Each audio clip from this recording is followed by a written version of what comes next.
One decision by a female celebrity is sending ripples through Korean society.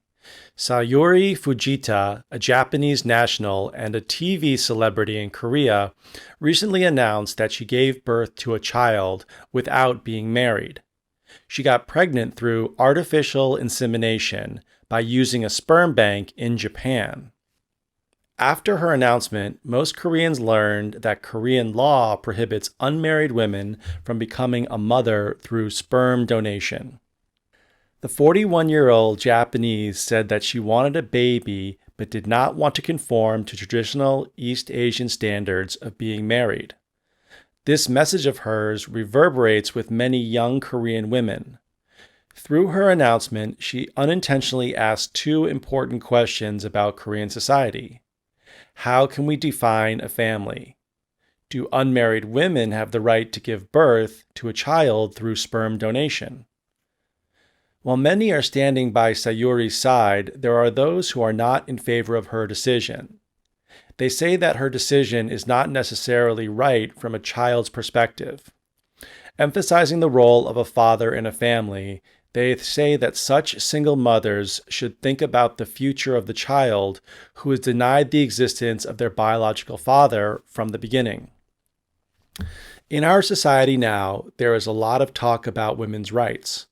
Also, the traditional concept of a family is required to be changed.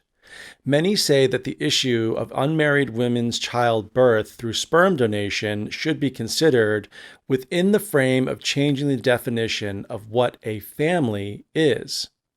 It is not an easy issue, but needs to be discussed. As the law states, fertility treatment through a sperm donor is allowed if all parties, including a husband, agree to the procedure. Single women, by law, are subject to prosecution if they get pregnant through a sperm donor. So first I want to talk about fertility treatment. So fertility treatment means any type of medical procedure or treatment done by a doctor to help a woman get pregnant. It could mean anything dealing with sperm donation. It could be hormones. It could be medication. It could be helping the husband. But the umbrella term for the entire industry is the fertility industry, fertility treatment, fertility doctor. And then next we talk about a sperm donor. That is a person who donates sperm to someone or gives sperm to what we call a sperm bank, where they store the sperm. And then finally, I said single women by law are subject to prosecution. So usually when we make the statement by law, that means that it is a law. So for example, by law, you cannot go over 100 kilometers an hour in Korea. People do it, but by law, it is punishable. So it's usually a phrase when we state that this is the law for something or you should follow the law. So we say by law before we state something that is legally binding. Artificial insemination is only allowed for married couples. It is against the law for unmarried women to get pregnant using sperm donation. So I wanted to talk about here artificial insemination.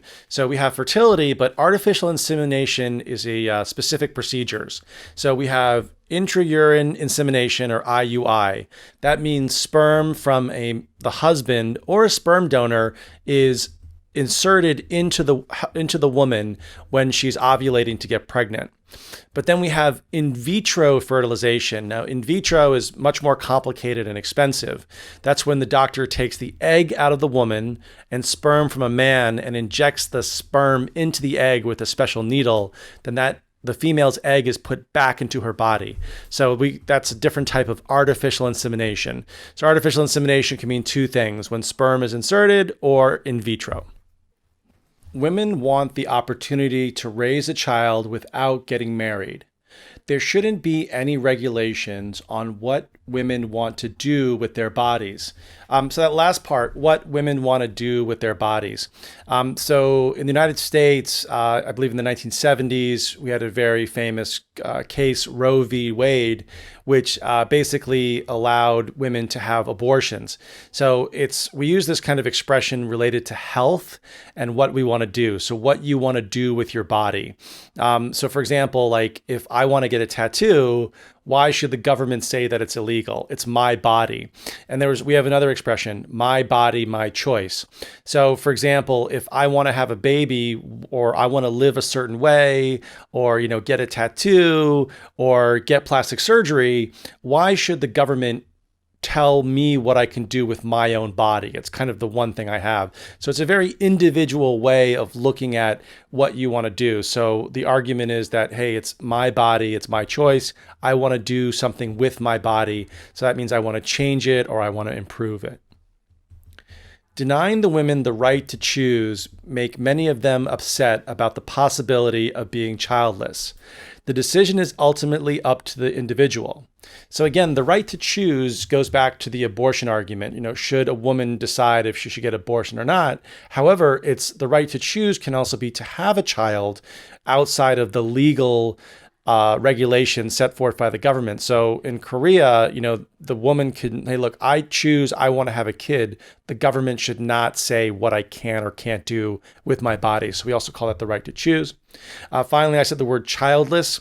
So if a woman is childless, that means she never had a child, but it can also be used, a married couple is childless, or if, there's a mother and father and their child dies, they are now childless. So it can mean you never had a kid or your child died. And finally, the decision is ultimately up to the individual. Ultimately is another way of saying finally. One thing to consider is the feelings of the child. The child did not choose to be raised by a single mother, and societal pressure may have negative effects on the child as they grow up. In this case, you need to think what is best for the child. We talked a lot about people or mothers and women having children. But so we define them kind of as single mothers. But a single mother, it just means a woman who is not only not married, but doesn't have maybe a man in her life or another partner in her life to help her raise the child. So if you're a single mom, it usually, when we think about that, that means you're raising child or children by yourself. And then I said societal pressure may have negative effects. So societal pressure, so every society is different, but if you have a more traditional conservative society like Korea, there's a lot of pressure to do certain things. There's pressure to get into a good university. There's pressure to get married.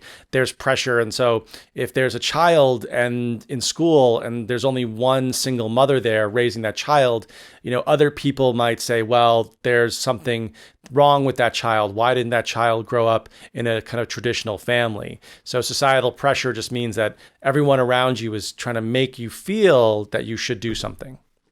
Looking ahead, how will the child feel growing up fatherless? The absence of a traditional family in a conservative society could have long-lasting psychological effects. So I said growing up fatherless, that is someone who is without a father, but it could be someone who didn't know his father, the father left, or if the father passed away. We also use it motherless. So we used childless before, but without a father, fatherless, without a mother, motherless. Or if, both parents die, the child will grow up parentless. And I said the absence of a traditional family. So the absence means it doesn't exist or it's not there of a traditional family. So traditional family is, in a sense, is that a married mother and father are together, they have children. That is what we call a traditional family in a sort of sense. However, let's say in 100 years, the single mother family is a traditional family. That would be considered. So it's usually the norm or what's been happening for a long time. We put traditional in front of it.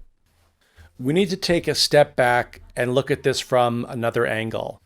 The traditional nuclear family is not what it used to be. Unwed mothers and unmarried couples' decision to raise children should be praised and not be regulated by the government.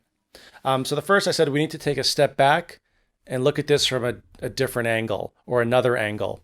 So that means when you take a step back, that means you kind of stop thinking one way and not physically, but mentally say, okay, hold on, let's look at this again.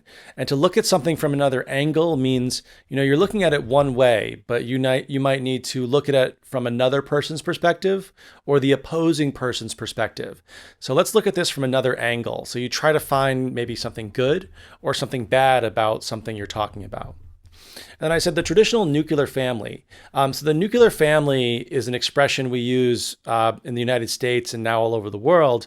It means that you have a married mother and father and one or more children.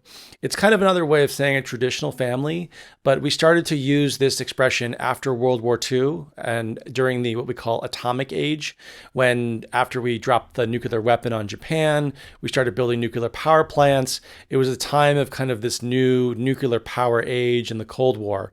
So they just said that the families during 1945 into the 50s and 60s were very economically prosperous. They were married, they rarely got divorced, and had kids. So we just kind of called the term the nuclear family. And finally, I said unwed mothers and unmarried couples.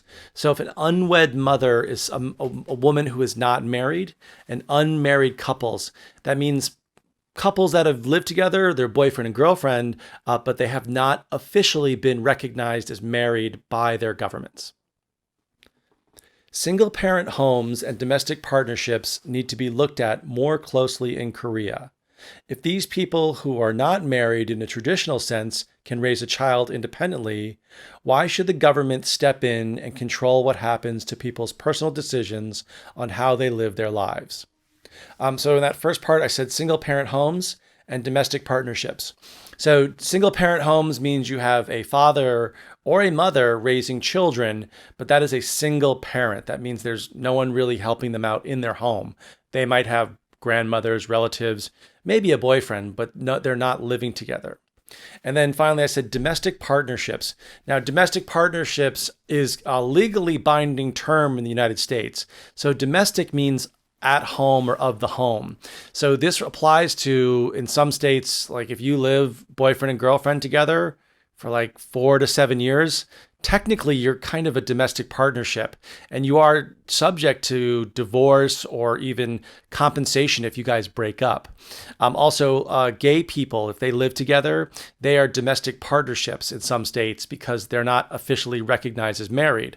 Now that law has changed in America, so the federal government does recognize gay marriage. But some people choose, if they choose not to get married and be recognized, you would call them your partner. Now that doesn't mean only for gay people. It can mean for straight people. It just means you don't feel like getting married, but we call that, a domestic partnership. All right, guys, thanks for watching. Please like and subscribe and check out the Konglish Killer book when you get a chance. Bye-bye.